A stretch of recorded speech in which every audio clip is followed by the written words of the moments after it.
मजबूत कर रही है, बिल्कुल ठीक है। सर, मियां नवाज शरीफ ने 3 जजों के खिलाफ रेफरेंस भेजने का कहा है। क्या इस हवाले से आपसे कोई मुशावरत हुई है और क्या फैसलों पर रेफरेंस भेजा जा सकता है? कामयाबी के कितने परसेंट चांस है सर? नहीं, मुझसे इस पे मुशावरत जो है वो मियां साहब ने तो नहीं की, जी।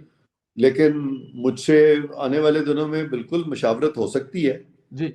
और मेरे ज़हन में कोई उभाम नहीं है सारी चीज़ को देख के, क्योंकि मेरी हत्तल इम्कान कोशिश होती है कि एक्सट्रीम स्टेप जो है किसी भी जज के खिलाफ कभी ना लिया जाए। बल्कि जिन दिनों में मैं एहतसाब में प्रोसिक्यूटर जनरल था, तो तब भी मेरी कोशिश होती थी कि लोगों के खिलाफ केसेस ना बनाए जाए। अब भी मेरी बड़ी कोशिश है कि ये स्टेज ना आए और जो गलतियां चीफ जस्टिस ने की हैं वो खुद ही उसको ठीक कर लें। लेकिन अगर वो इसी तरह से ये मामलों को परपेचुएट करते रहे, तो बावजूद मेरी कोशिश के ये मजबूरी होगी हम सब की कि फिर इनके खिलाफ रेफरेंस जो है वो लाया जाए। कामयाबी के चांस कितने परसेंट है?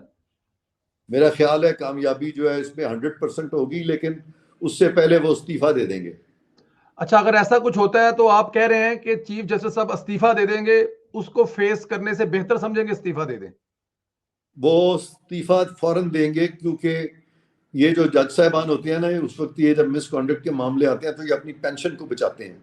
इनको बड़ी हेफ्टी पेंशन मिलती है रिटायरमेंट के बाद भी। ये कुर्सी पे हो या ना हो, इनको सारी जिंदगी पेंशन मिलती रहती हैं। तो पेंशन को बचाने के लिए फिर ये इस्तीफा दे देते हैं। और अगर रेफरेंस के बाद जाएंगे घर पे तो ये सब कुछ उनको जो अलाउंस है या वो नहीं मिलेंगे सर? जी, फिर वो उनको डिप्राइव कर दिया जाएगा इससे।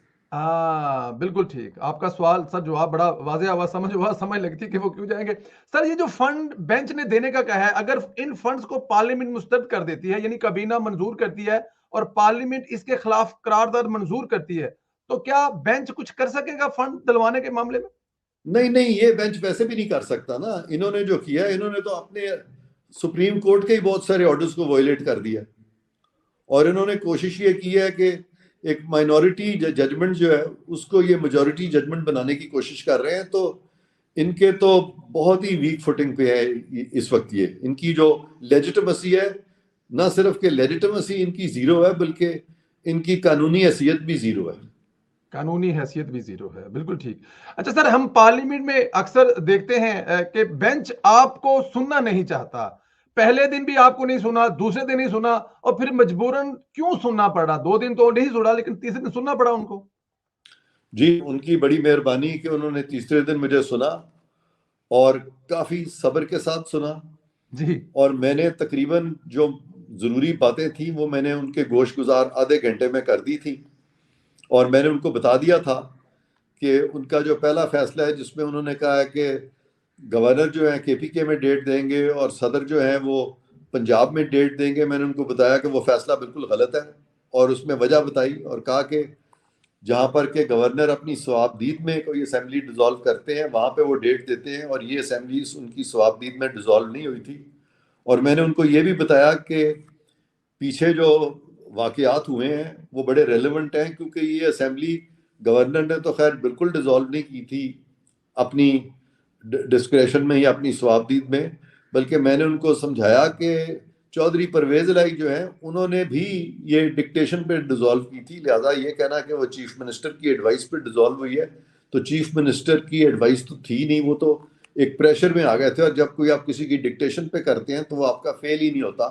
और उन्होंने जब उनकी ऑडियो लीक हुई जिसमें वो फवाद चौधरी साहब का जिक्र करते हुए कह रहे थे कि अगर फवाद चौधरी साहब अरेस्ट ना होते तो असेंबली ना टूटती, जी। उससे साफ जाहिर होता है कि वो चाहते ही नहीं थे कि असेंबली टूटे, और उनको जबरन जबरदस्तन यानी जबरदस्ती उनको असेंबली तोड़वाई गई उनसे।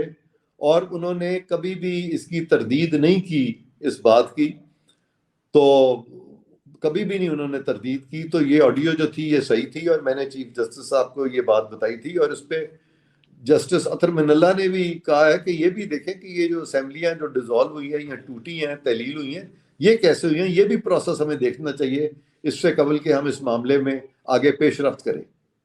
सर, कुछ जज़्बाती मनाज़र भी वहाँ पर हुए, वो क्या किस्सा था सर?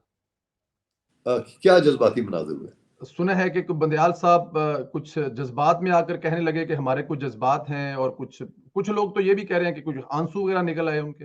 हाँ हाँ, वो एक दिन पहले की बात है, जी जब हम सारे बैठे हुए थे, जी तो उस वक्त उन्होंने ये बात की थी कि एकदम वो अपने बारे में बात करना शुरू कर दी, और उन्होंने कहा कि जजेस को कितनी मुश्किल होती है, और जिन दिनों में वो निकाले गए थे उन पे जो भी ट्रॉमा हुआ था उसका भी जिक्र किया।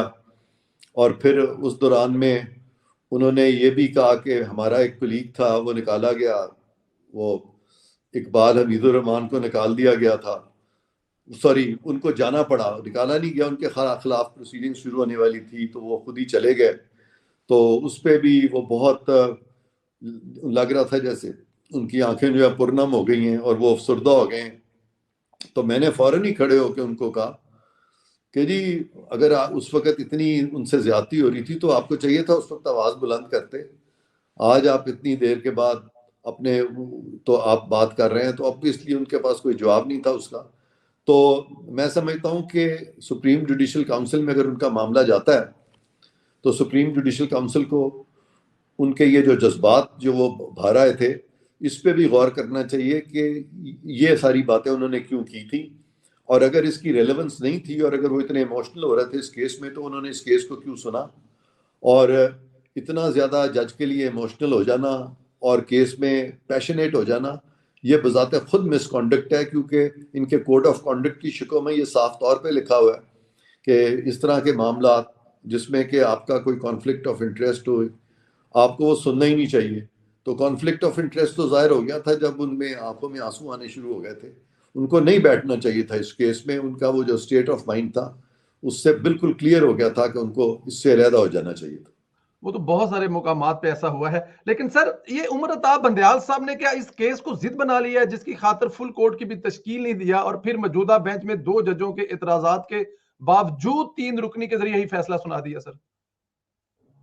हाँ, ये भी सुप्रीम जुडिशल काउंसिल को देखना पड़ेगा कि ये जो कुछ उन्होंने किया है, जो प्रोसीडिंग्स हुई हैं, इतने कवानीन वायलेट हो गए, इतने कोड ऑफ कॉन्डक्ट के नॉर्म्स वायलेट हो गए, तो ये सारी चीज़ें जो है ये क्यों हुई, और ये क्यों इस कदर वो सारी चीज़ के बारे में पैशनेट थे, उन्होंने क्यों इसको जिद बना लिया था। तो जिद बनाना बजाते खुद ये भी मिसकॉन्डक्ट है। तो ये सारी चीज़ें जो है मैं समझता हूँ ये सुप्रीम जुडिशल काउंसिल के सामने रखनी चाहिए, ताकि वो इनकी स्टेट ऑफ माइंड को भी देखे, क्योंकि जज को अगर वो उनका जो स्टेट ऑफ माइंड ठीक ना रहे या वो मिसकॉन्डक्ट करें, तो दोनों वजूहात की बिना पर उनको हटाया जा सकता है। बिल्कुल ठीक। सर, बेंच ने सियासी जमातों को क्यों नहीं सुना? इसके पीछे क्या साइंस हो सकती है? हाँ, अब ये बड़ा इंटरेस्टिंग है, मैंने इस पे बात की थी। जी मैंने उनको बताया था कि इस वक्त जो फंडामेंटल राइट्स की आप बात कर रहे हैं, वो किसी का भी फंडामेंटल राइट इसमें इन्वॉल्व नहीं है। अब हर कैफ अगर हम मान लें कि ये जो पटिशनर्स हैं इनका कोई फंडामेंटल राइट हो सकता है कि अर्ली इलेक्शंस हो जाए, तो दूसरी जो पॉलिटिकल पार्टीज हैं फिर उनका भी फंडामेंटल राइट है कि उनसे भी पूछा जाए, वो भी स्टेक होल्डर्स हैं, कि इलेक्शन की डेट कैसे फिक्स की जाए, कब फिक्स की जाए। सिर्फ इन पे वो मेरी इस बात का कोई जवाब नहीं दे सके थे, बल्कि मैंने तो कहा था कि इस वक्त एक पॉलिटिकल पार्टी के फंडामेंटल राइट्स का मुकाबला है सारी कौम के फंडामेंटल राइट्स का। तो अगर हम दोनों को बराबर बराबर भी करें तो दोनों साइडों से इक्वल अमाउंट ऑफ जजेस होने चाहिए, ये नहीं कि एक साइड से जजेस जो है सुन लें। तो इसका भी उनके पास कोई जवाब नहीं था, वो इस पे खामोश रहे। कुछ उन्होंने सवाल किए, लेकिन फिर उन्होंने ज्यादा बहुत सारी चीजें जो है उनके पास वाकई जवाब मैं समझता हूँ नहीं था। लेकिन फिर जब फैसला आया तो मेरे लिए हैरानकुन इसलिए था कि उन बातों का जवाब नहीं था, वो बातें लिखी नहीं, लेकिन फिर उन्होंने उसका तरीका निकाला। उन्होंने कहा कि ये शॉर्ट ऑर्डर है, गालिबन वो डिटेल्ड ऑर्डर लिखेंगे, लेकिन मुझे यकीन है कि मैंने जो गुजारिशात की थी उनका जवाब डिटेल्ड ऑर्डर में भी नहीं आ सकेगा। उसमें भी नहीं आ सकेगा। सर, जस्टिस मंदुखेल मंसूर अली शाह के तफसीली नोट के बाद अभी जस्टिस अतर मिनल्ला का नोट आना बाकी है, क्या हो सकता है? क्या इससे फैसला मजीद मुतनाज़ा हो जाएगा सर? नहीं, फैसला मजीद अब क्या होगा, फैसला तो बहुत मुतनाज़ा है। तो नोट आएगा तो फिर डेफिनेटली वो मुतनाज़ा तो है, और भी कमजोर हो जाएगा। ठीक आप कह रहे हैं, ठीक कह रहे हैं आप। हाँ उनके मतलब नोट आने के बाद मजीद मुतनाज़ा हो जाएगा, क्योंकि पहले ही मुतनाज़ा है और कमजोर हो जाएगा। हाँ, वो नोट जो है वो ऑलरेडी जो उस पे वो जो जमीन बोस फैसला है